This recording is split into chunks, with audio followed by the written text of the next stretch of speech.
Esperamos que se pueda ver, me dicen.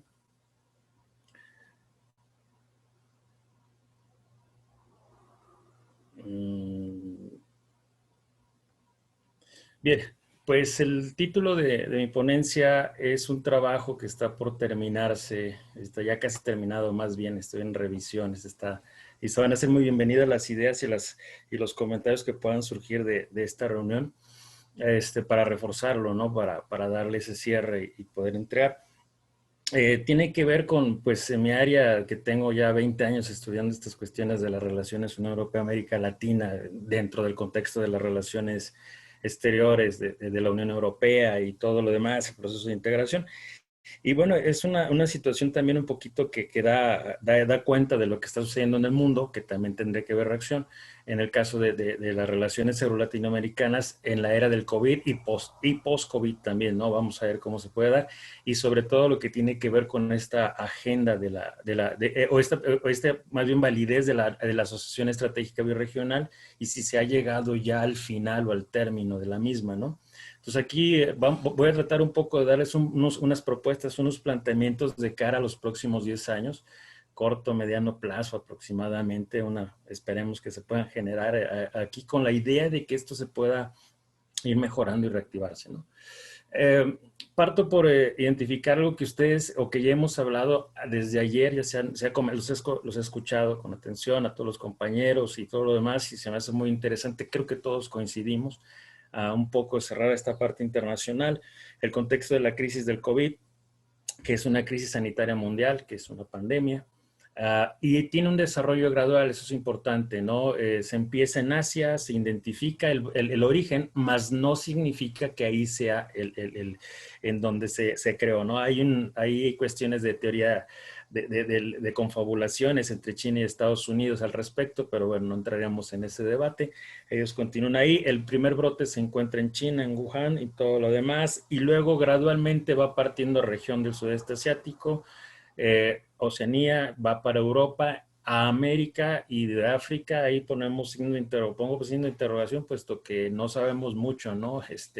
¿Será que no hay información o no se han generado pruebas? La verdad lo desconocemos. Yo desde la perspectiva de acá he estado atento a la parte de América, de Europa, más Asia, pero África está un poco olvidada. Bien, esto ha generado un impacto en la gobernanza global y es una repercusión.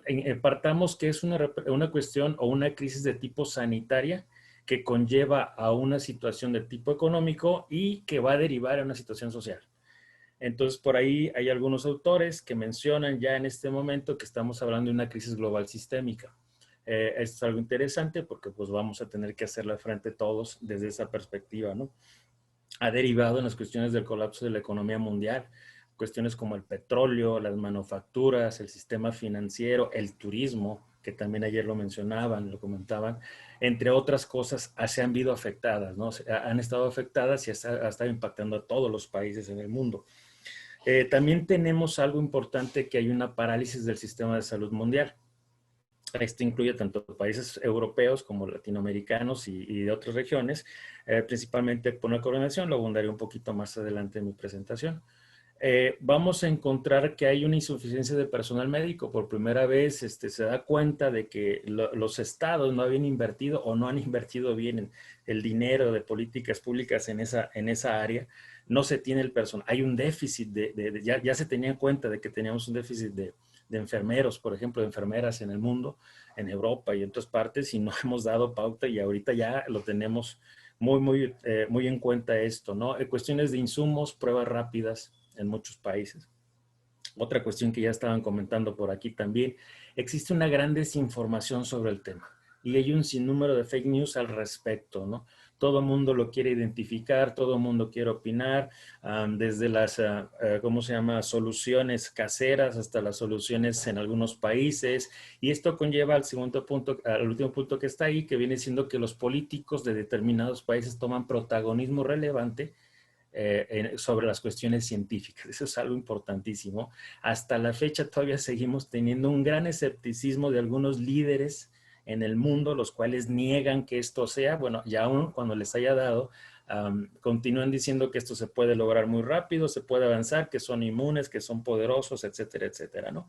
Entonces, por ahí también es algo importante. Con esta desinformación, pues crea un caos a nivel internacional importante estas cuestiones del COVID.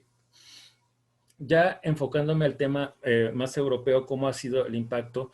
Cuestiones que también mencionaba hace rato Enriqueta, la doctora Enriqueta, mencionaba las cuestiones de las crisis, ¿no? Las varias crisis que han existido, pues exactamente. Lars, pero también ahí comentaba, el sinónimo es que yo tengo también identificando los estudios europeos desde hace ya tiempo, siempre ha sido el recurrente, el factor común cuando he estudiado Unión Europea ha sido crisis.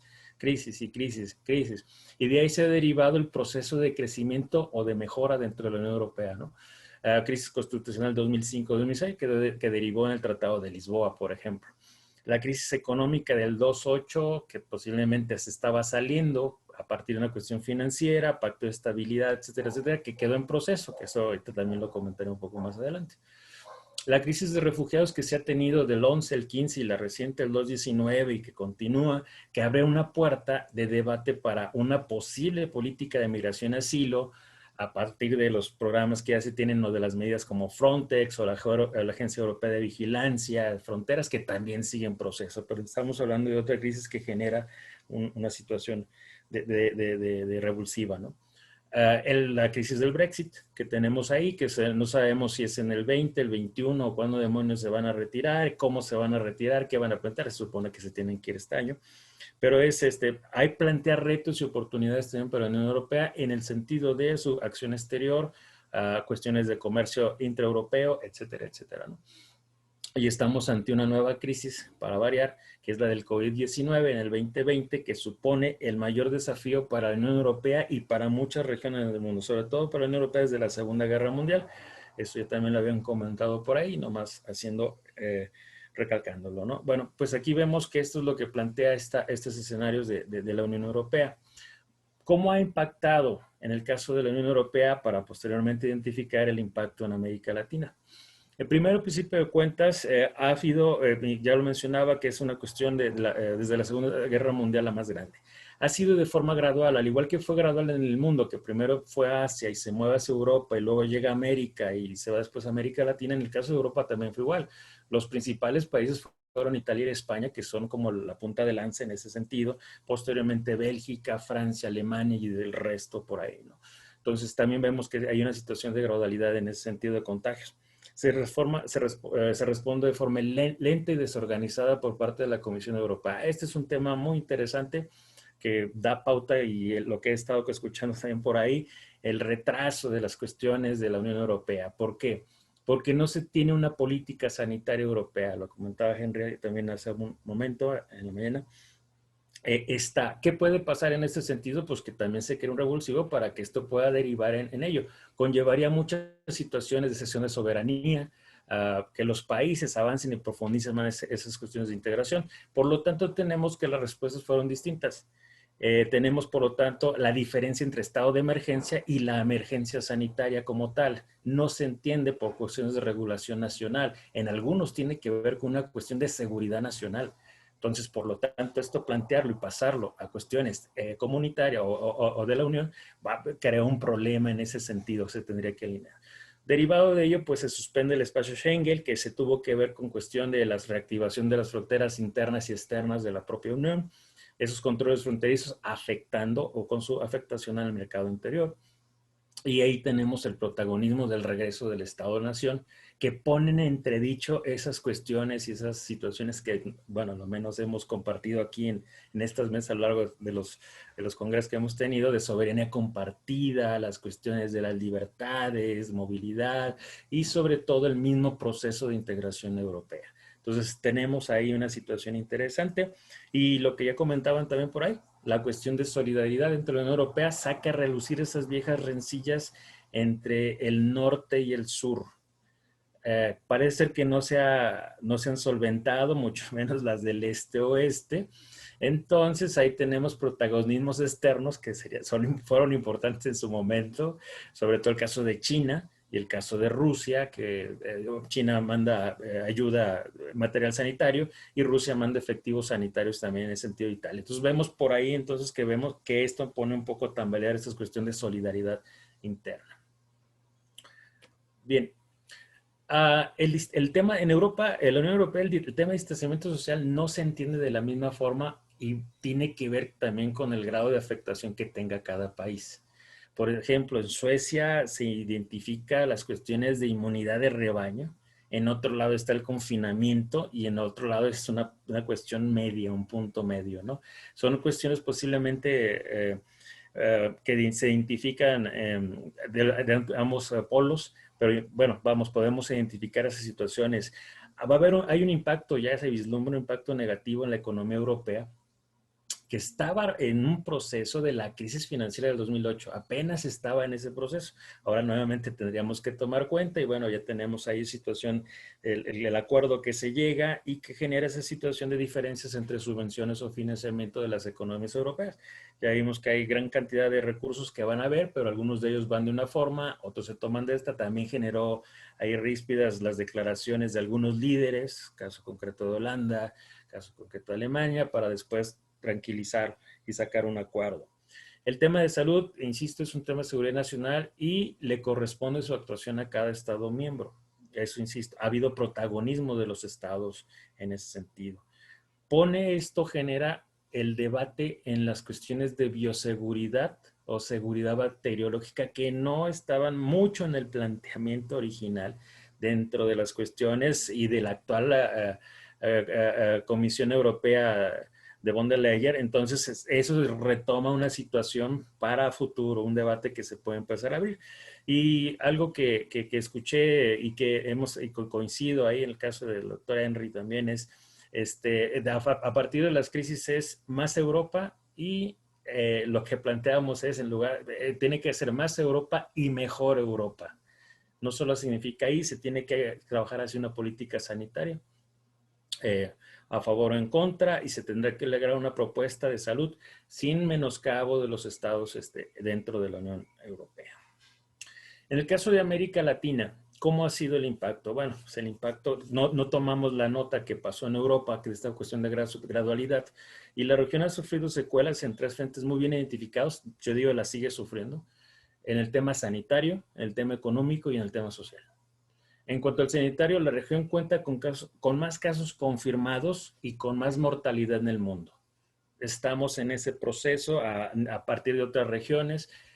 No hemos tenido el tomar las medidas porque existen preexistencia de condiciones en la región, de tipo de estructura económica, de vivienda y de sanidad, que son el lugar propicio o el caldo de cultivo para que se genere el virus. Hay factores como la informalidad laboral, el hacinamiento, la densidad de población, la baja infraestructura hospitalaria y la baja respuesta o la deficiencia de respuesta a los sistemas sanitarios que hacen que el coronavirus esté como en su casa. Entonces aquí tendríamos que identificar que eso nos va a pegar bastante, nos está pegando, insisto, que va a derivar. Estamos ya en algunas regiones, caso México, con dicen repunte o rebrote, que también ahí es un tema de debate interesante, ¿no?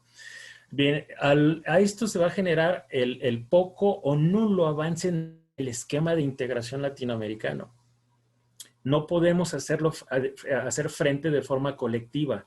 Si estábamos de por sí un poco individualizados, separados, pues esto lo plantea más, ¿no? Eso lo comentaré un poco más adelante. Entonces no tenemos nada que nos pueda hacer frente de forma colectiva y coordinada, generando reacción de forma individual, algo así similar como en la Unión Europea. Pero bueno, ya después ahí en la Unión Europea tenemos las disculpas de von der Leyen por la tardía actuación a Italia y España, sobre todo de Italia. En el caso de América Latina, pues nadie da la cara de que no ha actuado, porque no se tiene nadie que actúe, ¿no?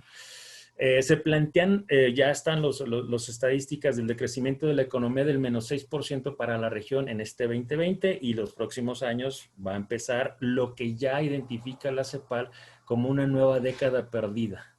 O sea, nos va a costar mucho tiempo poder salir de este escenario en América Latina a partir de la pérdida de cuestiones como el turismo, el comercio de bienes y las materias primas. Entonces, el panorama no es muy bueno que tengamos para los próximos 10 años mínimo en la región, si veníamos arrastrando ya de por sí una cuestión de desigualdad, que esto nos llega al impacto social, que es un aumento del desempleo, hay un aumento de la informalidad que trae consigo mayor pobreza y la profundización de la desigualdad. Estos datos son de la semana pasada, esos comentarios, están los datos por ahí, en la 38ª reunión de la CEPAL, que ha estado presente Naciones Unidas, la OCDE, Banco Mundial, etcétera, etcétera. Entonces estamos identificando que América Latina está ante la crisis más grave de su historia que aún no termina, ¿no? Todavía estamos en ese proceso. Bien, para hablar y aterrizar las cuestiones entre Unión Europea y América Latina, voy a partir de lo que yo lo he dividido en la última etapa, que es la etapa de relanzamiento, básicamente para identificar la cumbre de Madrid del 2.10, de Santiago de Chile del 2.13, de Bruselas, Bélgica el 15, que son las últimas cumbres que hemos tenido. No se ha dado más cumbres de jefes de Estado y de Gobierno entre ambas regiones. Esto es un tema muy importante, puesto que esto generaría el avance de la propia asociación estratégica biregional. Por otro lado, se ha tenido reuniones de ministros de exteriores, que este fue el seguimiento del 2016, y la más reciente, la última, fue en Bruselas en el 18. Hasta ahí es todo lo que se ha dado, lo que se ha generado el seguimiento de los últimos. Estamos en el 20, no hemos tenido nada. Eso es una cuestión que alarma y que genera varios cuestionamientos al respecto, ¿no? Bien, ¿cuál es el estatus, por lo tanto, de esta asociación estratégica birregional euro-latinoamericana? En el aire está la cumbre Unión Europea-CELAC, que se tuvo que haber hecho en El Salvador el 18 por haber sido presidente pro tempore de la CELAC, en Bolivia el 2019 o en México 2020, o quien ostente la presidencia pro tempore de la CELAC. Se plantea ya, lo mencionó el embajador de México en Naciones Unidas, que México ha sido reelegido para el 2021 como presidente de la CELAC, algo que llama mucho la atención, puesto que se supone que era rotatoria y ya estamos viendo reelecciones en este tipo de cuestiones. Bien, esta indefinición plantea muchas dudas sobre la continuidad del proceso y sobre todo el futuro de esta asociación estratégica latinoamericana. El cuestionamiento sería que si se habrá llegado a la conclusión de la asociación estratégica regional actual o si se requiere de un nuevo diseño, de una actuación de la asociación estratégica para fortalecer el futuro de las relaciones que contemple las cuestiones y la crisis derivada del COVID. Entonces estamos en un momento de inflexión muy importante que nos puede ayudar para poder resurgir esto y actuar, ¿no? Todo, insisto, completado con las complicaciones del escenario internacional del COVID que impacta la gobernanza mundial, como ya hemos dicho, con una generación de crisis económica y social en el mundo. Estas son algunas ideas que por ahí los identifiqué yo, que serían los desafíos y las oportunidades en la transformación por ejemplo, en 3 niveles. Transformación de los escenarios estratégicos globales, agendas birregionales e instrumentos institucionales. Bien, como ustedes verán, se divide desafíos y oportunidades. En primero está el desafío que tenemos, la gobernanza mundial trastocada. Naciones Unidas y el sistema de posguerra, que algunos amigos por ahí, colegas, dicen que es el sistema westfaliano, que ya está desfasado y que yo coincido por ahí, también podemos generar el debate en ese sentido, ¿no? Esto conllevó al colapso del sistema de salud mundial. Vimos que ya no era del todo eficiente y eficaz, entonces lo vamos ahí. Genera también parálisis del comercio mundial, el caso de la OMC, los riesgos financieros, el caso del Banco Mundial y el Fondo Monetario, y las cuestiones de cohesión social y desigualdad mundial que tiene que ver con las agencias de cooperación de las Naciones Unidas y también las propias cuestiones de los países. Tendríamos que ver esas situaciones. ¿Cuáles serían las oportunidades que tenemos al respecto? Pues entre países europeos, de la Unión Europea y América Latina, pues podemos proponer a reformar la Organización Interna de Naciones Unidas, que, insisto, es una cuestión de posguerra. ONU, Banco Mundial, Fondo Monetario, Organización Mundial de Comercio, que es posterior, pero bueno, ahí se puede generar. Que esto conlleva el desarrollo de un multilateralismo comercial y financiero efectivo y una mejor gobernanza del sistema sanitario mundial, entre muchas otras cosas. Entonces ahí tenemos esos desafíos y vemos esas oportunidades en esta situación entre ambos. En el tema de las agendas birregionales, Los desafíos es cuál es la validez de la acción estratégica eurolatinoamericana en la actualidad. Si sigue o no sigue vigente. La combinación efectiva de acuerdos de asociación de libre comercio entre ambas regiones, en el caso concreto el de Mercosur, que está paralizado y casi está muerto, bueno, algunos dicen que ya no. Inversiones y agendas de negocios euro-latinoamericanas, comercio, desarrollo, manufacturas y materias primas. Esos serían un poco los desafíos. En las oportunidades sería la necesidad o el replanteamiento de una asociación birregional para el futuro. Conclusiones de esa renegociación de los acuerdos actuales que siguen, están en proceso, el caso de México, el de Chile, el caso de Mercosur, o ver qué pasa con Brasil. Entonces ahí sería una disyuntiva que se va a generar. Y por último, revisar la programación de la cooperación hacia América Latina en programación plurianual, que ya lo mencionaban también, 21-27, y generar nuevos programas, ¿no? Yo creo que es el momento de inflexión que se puede dar por ahí. En cuanto a los instrumentos, están las cumbres, Unión Europea, CELAC o quien sea, eso es importante.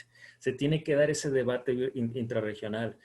La efectividad de la Fundación EULAC y la necesidad de una oficina en América Latina. Este es un debate interesante, puesto que la Fundación EULAC, su sede la tiene en Hamburgo. El cuestionamiento siempre ha sido, ¿y por qué está allá y por qué no tenemos una contraparte en América Latina?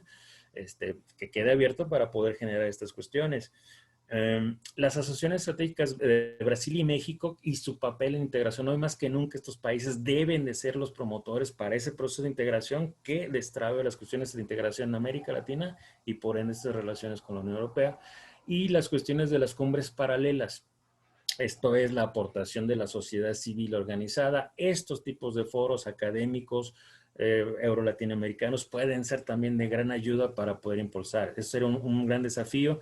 Pues se tendría que reactivar las cumbres, ahondar ese papel de la Fundación EULAC en la construcción regional, e impulsar ese papel de Brasil y México y redefinir el proceso de integración latinoamericano, sobre todo el de la CELAC.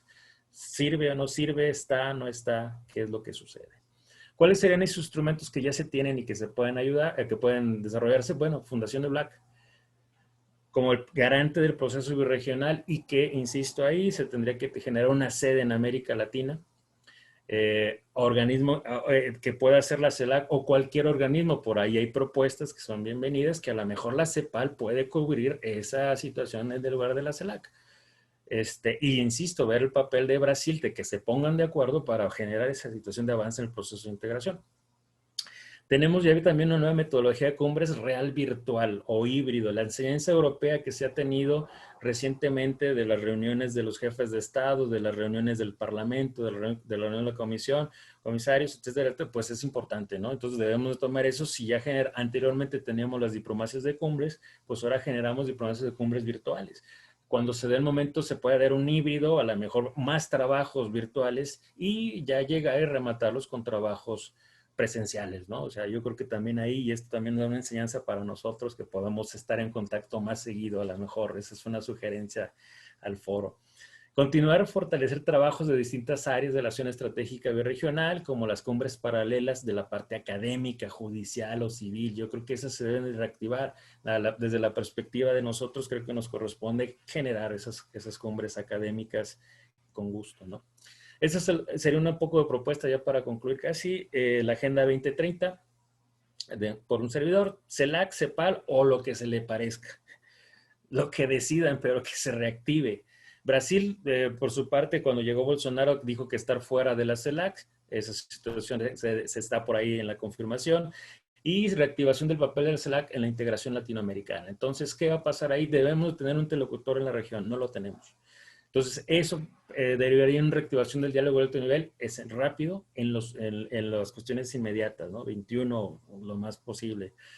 Reconstrucción de esta nueva asociación estratégica latinoamericana. Se tiene que sentar, y yo creo que nosotros como académicos, como especialistas europeos en América Latina, tendríamos que abonar mucho en ese planteamiento de la nueva asociación y qué temas debemos de tratar derivado de esta crisis, sanitario, económico, social, etcétera, etcétera, ¿no? Como lo ve ahí, hacer un frente común euro-latinoamericano en estos temas, designar esos interlocutores reales y permanentes, retomar, con esto llegaremos a reactivar la economía mundial y regional, replantear la cooperación, he insistido, en los próximos años, a partir del 21, Y sobre todo una parte que me llama a mí la atención y lo planteo ahí, investigación en ciencia y tecnología conjunta en temas sanitarios, principalmente no solamente en COVID, influenza, dengue, gripe del Nilo. Hay muchas otras cuestiones paralelas que se tenían ahí. Tuvo que venir un virus nuevo, un bicho nuevo en el mundo para que podamos tener atención. Yo creo que hay otras cuestiones.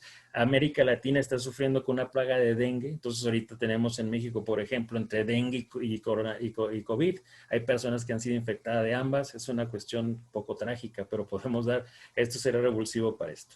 A manera de conclusión y cuando yo termino, esta crisis puede servir de acicate o revulsivo para las relaciones euro-latinoamericanas, la asociación estratégica regional y las aportaciones a la gobernanza global. Estamos ante una oportunidad, yo creo, muy interesante de poder generar esta nuevamente. La cuestión es cómo se puede establecer el escenario de integración en América Latina sin que, no haya, sin que haya resultados colaterales en dicha resolución. Es algo complejo, insisto, Venezuela, Brasil, por otro lado, el papel, ¿no?, que si se va a dar o no de la CELAC, pues eso tendríamos que identificar, tendríamos que dar seguimiento a ella. La alianza latinoamericana con la Unión Europea es sumamente importante y se debe de acrecentar e institucionalizar. Insisto, no debemos dejar a que lleguen líderes de izquierda, de derecha, de centro, etcétera, etcétera, para que esto se relegue. Por si se institucionaliza entonces la Fundación EULAC, insisto, tiene que tomar mayor protagonismo, pero también tiene que tener una corresponsabilidad en América Latina, ¿no? Para poder generar estas cuestiones. Una propuesta que yo hago, un presidente de la Fundación EULAC en Europa, que sería latinoamericano, un presidente de la Fundación EULAC en América Latina, que sea europeo. Y creo que podríamos avanzar y sus segundos podrían estar cruzados. Entonces ahí puede haber un avance. Conciliación de un espacio latinoamericano que pueda servir para afrontar estos retos de la crisis de COVID y post-COVID desde la perspectiva sanitaria, económica, social del mundo.